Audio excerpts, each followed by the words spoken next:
ஓம் சாய்ராம். அத்தியாயம் 6 இத்துடன் முடிவடைகிறது.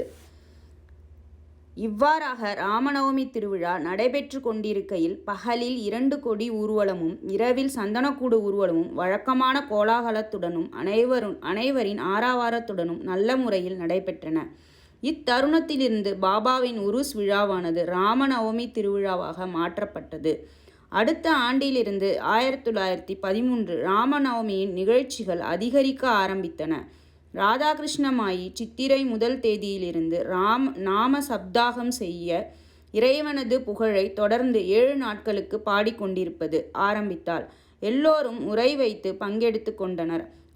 அவளும் சில நாட்கள் அதிகாலையில் கலந்து கொண்டாள். நாட்டின் எல்லா பகுதிகளிலும் ராமநவமி கொண்டாடப்படுவதால் ஹரிதாஸை பாடகர் பெரும் கஷ்டமானது மீண்டும் உணரப்பட்டது.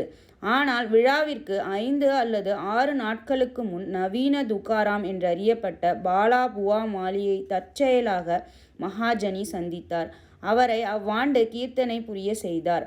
அடுத்த ஆண்டு 1914 சாதாரா ஜில்லா பிர்ஹாட் சித்த கவடே நகரைச் சேர்ந்த பாலாபுவா சாதார்கர் என்பவர் தமது நகரில் பிளேக் பரவியிருந்த காரணத்தால் அங்கு ஹரிதாஸாக பாடகர் இயங்க முடியவில்லை. எனவே ஷீரடிக்கு வந்து காகா சாஹேப் மூலம் பெற்ற அனுமதியுடன் கீர்த்தனை செய்தார். அவரது முயற்சிக்கு போதுமான அளவு சன்மானம் கொடுக்கப்பட்டது. முடிவாக ஒவ்வொரு ஆண்டும் புதிய ஹரிதாஸ் ஒருவர் கிடைக்கப் பெற்றும் சிரமத்தை 1914 தாஸ்கனு மகாராஜை இப்பணியில் சாயிபாபா நிரந்தரமாக நியமித்ததன் மூலம் தீர்த்தார். அந்நாளிலிருந்து தற்போது வரைக்கும் அவ்வேலையை தாஸ்கனு வெற்றிகரமாயும் சிறப்பான முறையிலும் நிறைவேற்றி வருகிறார். 1912 ஆண்டிலிருந்து ஒவ்வொரு ஆண்டும் திருவிழா படிப்படியாக வளரத் தொடங்கியது.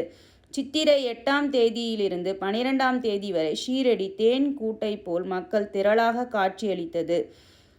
கடைகள் அதிகரிக்க தொடங்கின. மல்யுத்த போட்டிகளில் புகழ்பெற்ற மல்யுத்த வீரர்கள் பங்கெடுத்து கொண்டனர். முன்னைவிட பெரிய அளவில் ஏழைகளுக்கு உணவு அளிக்கப்பட்டது. ராதாகிருஷ்ணமாயியின் பேருழைப்பு ஷீரடியை ஒரு சமஸ்தானமாக்கியது. அதற்கு தேவையான பொருட்கள் சேர்க்கப்பட்டன. ஓர் அழகான குதிரை, பல்லக்கு, ரதம், வெள்ளிப் பொருட்கள், பாத்திரங்கள், பானைகள், வாளிகள், படங்கள், முகம் பார்க்கும் கண்ணாடிகள் முதலியவை அன்பளிப்பாக சமர்ப்பிக்கப்பட்டன.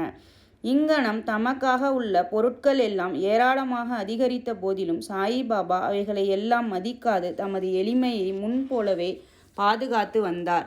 2 ஊர்வலங்களிலும் இந்துக்களும் முகமதியர்களும் ஒன்றாக வேலை செய்து வந்தும் அவர்களிடையே இதுவரை எவ்வித சச்சரவோ இடையூறோ இருந்ததே இல்லை. ஆரம்பத்தில் 5000 முதல் 7000 மக்கள் வரை கூடுவது வழக்கமாக இருந்தது. ஆனால் அவ்வெண்ணிக்கை சில ஆண்டுகளில் 75,000 அதிகரித்தது. எனினும் குறிப்பிட்டு சொல்லத்தக்க விதத்தில் எவ்வித தொத்து வியாதியோ கலகமோ கடந்த பல ஆண்டுகளாக ஏற்பட்டதே இல்லை. மசூதி பழுது பார்த்தல். கோபால்ராவ் குண்டிற்கு மற்றொரு முக்கிய எண்ணமும் உதித்தது. உருஸ் அல்லது சந்தனக்கூடு விழாவை அவர் தொடங்கியதை போன்றே மசூதியை தாம் ஒழுங்குபடுத்த வேண்டும் என எண்ணினார். எனவே பழுது பார்க்க கற்களை சேகரித்து அதன் பக்கங்களை சமப்படுத்தவும் செய்தார். ஆனால் இப்பணி அவருக்கு அளிக்கப்பட்டதல்ல. இது நானா சாஹேப் சாந்தோக்கருக்கும் தாழ்வாரத்தின் வேலை காகா சாஹேப் தீட்சித்திற்கும் ஒதுக்கப்பட்டிருந்தது. ஆனால் முதலில் பாபா இவ்வேலையை செய்ய அவர்களுக்கு அனுமதி அளிக்க மனமில்லாதவராயிருந்தார். ஆனால் மஹல் சாபதி என்ற உள்ளூர் அடியவரின் குறுக்கீட்டினால் அவர்களுக்கு அனுமதி கிடைத்தது. மசூதியில் ஒரே இரவில் தாழ்வார பணி முடிவடைந்ததும் பாபா தமது வழக்கமான ஆசனமான சாக்கு துண்டை விட்டொழித்து தாம் அமர்வதற்கென ஒரு சிறு ஆசனம் அமைத்து கொண்டார். 1911 சபா மண்டபம் பெரும் உழைப்புடனும் கடின முயற்சியுடனும் ஒழுங்குபடுத்தப்பட்டது. மசூதிக்கு முன்னால் இருந்த திறந்த வெளியானது சிறியதாகவும் அசௌகரியமுள்ளதாகவும் இருந்தது. காகா சாஹேப் தீட்சித் அதை விசாலப்படுத்தி அதற்கு மேற்கூரை போட விரும்பினார். பெருஞ்சிலவில் இரும்பு தூண்கள், கம்பங்கள், துணிகள் முதலியவற்றை வரவழைத்து வேலையை ஆரம்பித்தார். இரவில் எல்லா அடியவர்களும் கடினமாக உழைத்து கம்பங்களை ஊன்றினார்கள். ஆனால் மறுநாள் காலை சாயிபாபா சாவடியிலிருந்து திரும்பி வந்தபோது எல்லாவற்றையும் வேருடன் பிடுங்கி வெளியே எறிந்தார். ஒருமுறை இவ்வாறு நிகழ்ந்தது.